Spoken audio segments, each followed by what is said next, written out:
Hello and welcome to Neighborhood Real Estate Update, where we bring you hyper-local, timely, and accurate information about real estate in zip codes all over San Diego County.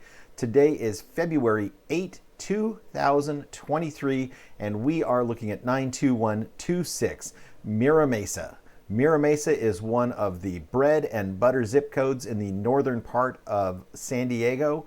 And I say that because if you're a first-time home buyer and you're looking, in the northern part of the city of San Diego, northern part of the county, highly likely that you are going to be looking in Mira Mesa, highly likely that your employment is somewhere within, 15, 20 minutes of Mira Mesa. So these are bread and butter entry-level homes, a lot of them, and all the way on up to, more luxury real estate, shall we say.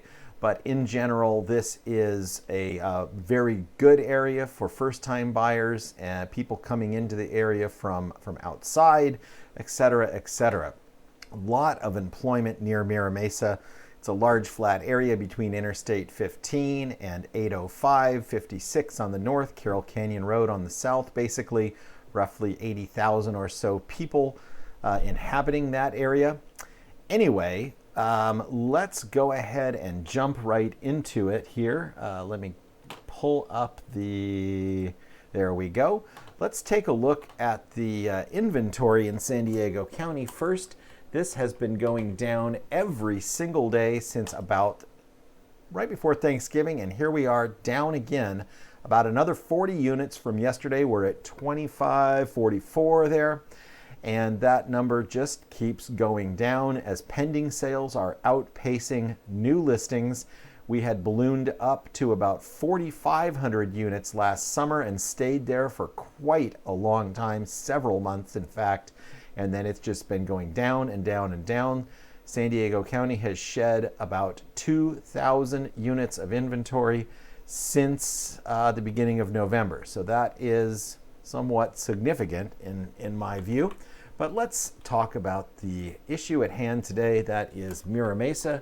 We're going to look at active, we're going to look at pending, and we're going to look at sold for the last 30 days here. 83 properties. And we are going to pull up the comparative market analysis summary, which is one of the best reports for me anyway that I can run because it gives me a lot of information all at once. I'm going to take my big head out of the picture here so everybody can see the numbers. This report is great. We get the summary stats across the top with the high and low list price, the average, the median, the sale price, high, low, average, median. And then going down this list, we're going to get a lot of other data that I'll point out and have pointed out in the past, of course. There are 28 active listings in the zip code right now, 52 days on average for market time. And when we go up this list here, I can immediately see, as in many other zip codes, we have a lot of high time on market offenders. 221 days, 197 days, 198 days, 138, 115, so on and so forth. I believe if you knock out these high market time offenders, this average is going to be much closer to 30 days.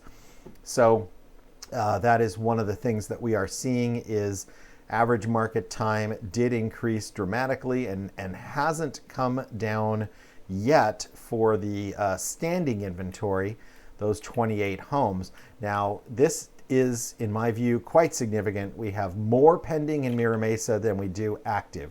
28 active, 35 pending.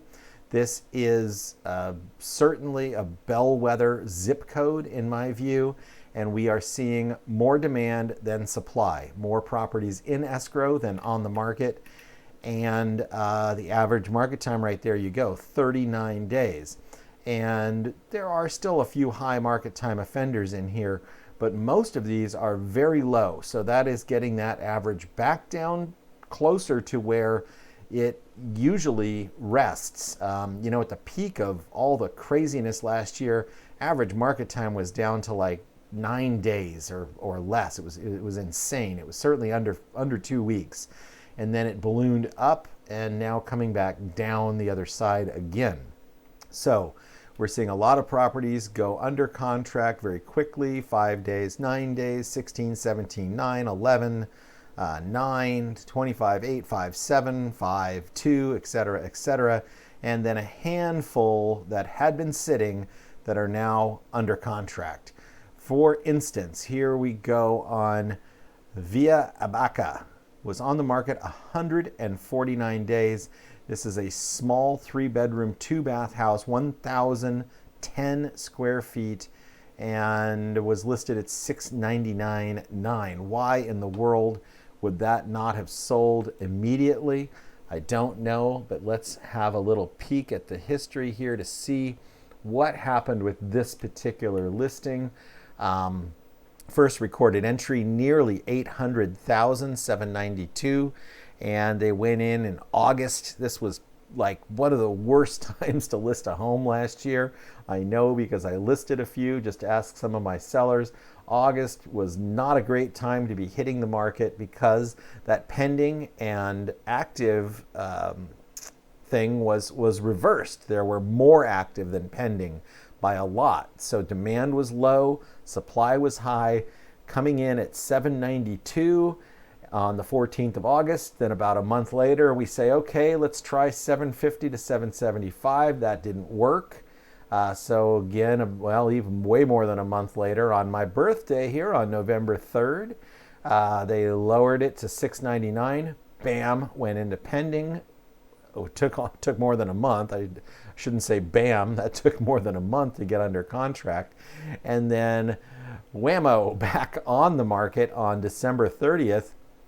And so this was probably actually a good thing for this seller, that this one fell out of escrow and then came back on the market on December 30th. This was a much, much better time to be entering the market than back here in August, or even September or October or November for that matter. Right at the end of the year, right before Christmas, right after the first of the year, that was a great time to hit this market that had been hurting. And it went pending very quickly within 5 days here. And I will make a bet with you that it is over $699. I'll bet you they were in escrow down here under $699, and I'll bet you right now that they got more than $699, and we will see. Oh, I'm talking, but I'm not looking. Duh. It fell out of escrow again and went live again on the 13th of January, and on the 27th back into pending. I'll still bet they're over. But man, oh man, this seller has had a wild ride. Something going on with this property. It's pending again. Let's keep our fingers crossed it stays that way and closes. And my bet is that it's closing over $699, but we will see. We'll come back in 30 days and have a look. That's enough yakking about Via Abaca. Let's get back to it. Okay, 28 active, 35 pending, 20 closed in the last 30 days. And again, very typical of what's happening all over the county. The number of sold in the last 30 days tends to be lower because we have all these stacking up in pending that haven't closed yet. This is indicative of how many were pending a month ago or 6 weeks ago versus how many are pending now. So that's why we refer to sold, closed, whatever you want to call it, as a lagging indicator.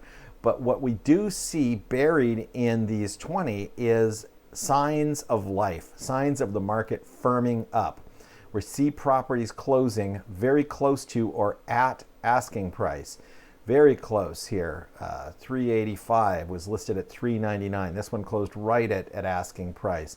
This one closed a little under and a little right at asking price, just a little under, over asking price. Here you go. Here's one of these that went over. Here's another one that went way over. Look at that, way over in just 18 days. That right there is what you're going to start seeing again, over asking price, multiple offers. Unless demand falls off a cliff or supply runs up the mountain. We'll use these geographical analogies here, but in any event, you see this firming up. Back in September, October, we were seeing the average sale to list price ratio dipping down towards 93, 94% of list price, whereas historically that list to sale price ratio in San Diego County tends to hover really close to 100%. 97, 98% is where it generally hovers.